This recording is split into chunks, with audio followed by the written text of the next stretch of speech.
Après plusieurs années, Pharaon eut un songe. Il demanda de faire venir Joseph pour lui dire son songe. Dans Genèse 41, 1-24, au bout de 2 ans, Pharaon eut un songe. Voici, il se tenait près du fleuve. Et voici, 7 vaches, belles à voir et grasses de cerf, montèrent hors du fleuve et se mirent à paître dans la prairie. 7 autres vaches, laides à voir et maigres de cerf, montèrent derrière elles hors du fleuve et se tinrent à leur côté sur le bord du fleuve. Les vaches laides à voir et maigres de chair mangèrent les 7 vaches belles à voir et grasses de chair. Et Pharaon s'éveilla et se rendormit. Il eut un second songe. Voici, 7 épis gras et beaux montèrent sur une même tige, et 7 épis maigres et brûlés par le vent d'Orient poussèrent après eux. Les épis maigres engloutirent les 7 épis gras et pleins, et Pharaon s'éveilla. Voilà le songe. Le matin, Pharaon eut l'esprit agité, et il fit appeler tous les magiciens et tous les sages de l'Égypte. Il leur raconta ses songes, mais personne ne put les expliquer à Pharaon. Alors, le chef des chansons prit la parole et dit à Pharaon, « Je vais rappeler aujourd'hui le souvenir de ma faute. » Pharaon s'était irrité contre ses serviteurs et il m'avait fait mettre en prison dans la maison du chef des gardes, moi et le chef des panetiers. Nous eûmes, l'un et l'autre, un songe d'une même nuit, et chacun de nous reçut une explication en rapport avec le songe qu'il avait eu. Il y avait là, avec nous, un jeune Hébreu, esclave du chef des gardes. Nous lui racontâmes nos songes. Il nous les expliqua. Les choses sont arrivées selon l'explication qu'il nous avait donnée. Pharaon me rétablit dans ma charge, et il fit pendre le chef des panetiers. Pharaon fit appeler Joseph. On le fit sortir en hâte de prison. Il se rasa, changea de vêtements, et se rendit vers Pharaon. Pharaon dit à Joseph, « J'ai eu un songe. Personne ne peut l'expliquer. Et j'ai appris que tu expliques un songe, après l'avoir entendu. » Joseph répondit à Pharaon en disant, « Ce n'est pas moi, c'est Dieu qui donnera une réponse favorable à Pharaon. » Pharaon dit alors à Joseph, « Dans mon songe, voici, je me tenais sur le bord du fleuve, et voici, 7 vaches, grasses de chair et belles d'apparence, montèrent hors du fleuve et se mirent à paître dans la prairie. 7 autres vaches montèrent derrière elles, maigres, fort laides d'apparence et décharnées. Je n'en ai point vu d'aussi laides dans tout le pays d'Égypte. Les vaches décharnées et laides mangèrent les 7 premières vaches qui étaient grasses.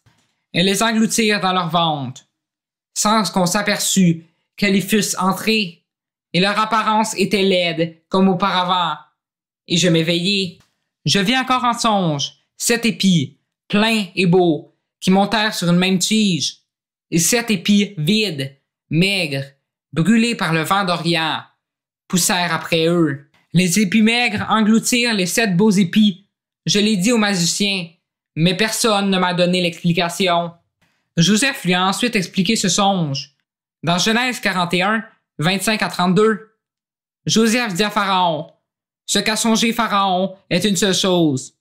Dieu a fait connaître à Pharaon ce qu'il va faire.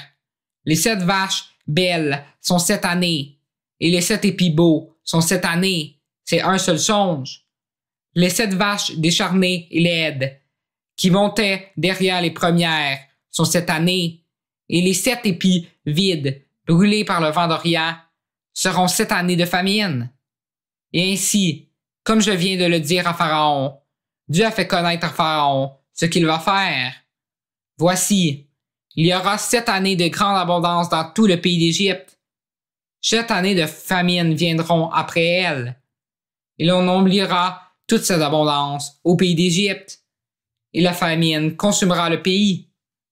Cette famine qui suivra sera si forte qu'on ne s'apercevra plus de l'abondance dans le pays. Si Pharaon a vu le songe se répéter une seconde fois, c'est que la chose est arrêtée de la part de Dieu et que Dieu s'hâtera de l'exécuter. Pharaon a donné le commandement du pays à Joseph. Pharaon donna une femme à Joseph. Dans Genèse 41, 33 à 46. Maintenant, que Pharaon choisisse un homme intelligent et sage et qu'il le mette à la tête du pays d'Égypte. Que Pharaon établisse des commissaires sur le pays pour lever un cinquième des récoltes de l'Égypte pendant les 7 années d'abondance. Qu'il rassemble tous les produits de ces bonnes années qui vont venir. Qu'il fasse, sous l'autorité de Pharaon, des amas de blé, des approvisionnements dans les villes, et qu'ils en aient la garde. Ces provisions seront en réserve pour le pays, pour les 7 années de famine qui arriveront dans le pays d'Égypte, afin que le pays ne soit pas consumé par la famine. Ces paroles plurent à Pharaon et à tous ses serviteurs. Et Pharaon dit à ses serviteurs, « Trouverions-nous un homme comme celui-ci, ayant en lui l'Esprit de Dieu? » Et Pharaon dit à Joseph, « Puisque Dieu t'a fait connaître toutes ces choses, il n'y a personne qui soit aussi intelligent et aussi sage que toi. Je t'établis sur ma maison, et tout mon peuple obéira à tes ordres. Le trône seul m'élèvera au-dessus de toi. » Pharaon dit à Joseph, « Vois, je te donne le commandement de tout le pays d'Égypte. » Pharaon ôta son anneau de la main et le mit à la main de Joseph. Il le revêtit d'habits de fin lin et lui mit un collier d'or au cou. Il le fit monter sur le char qui suivait le sien, et l'on criait devant lui, « À genoux! » C'est ainsi que Pharaon lui donna le commandement de tout le pays d'Égypte. Il dit encore à Joseph, « Je suis Pharaon, et sans toi, personne ne lèvera la main, ni le pied, dans tout le pays d'Égypte. » Pharaon appela Joseph du nom de Tsaphnath-Paanéach, et il lui donna pour femme Asnath, fils de Potiphéra, prêtre d'On. Et Joseph partit pour visiter le pays d'Égypte. Joseph était âgé de 30 ans lorsqu'il se présenta devant Pharaon, roi d'Égypte. Il quitta Pharaon et parcourut tout le pays d'Égypte. Nous allons continuer la série le mois prochain avec les 7 années d'abondance et les 7 années de famine.